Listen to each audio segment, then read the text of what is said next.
देख सूर्या, मैं जानता हूँ कि तेरा पावर चलता है, लेकिन हमारे यहाँ पावर तेरा नहीं चलेगा, समझ गया ना सूर्या? हाँ।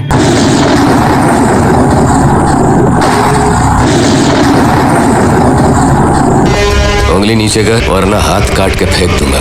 सूर्या भाई, मैं तो मजाक कर रहा था।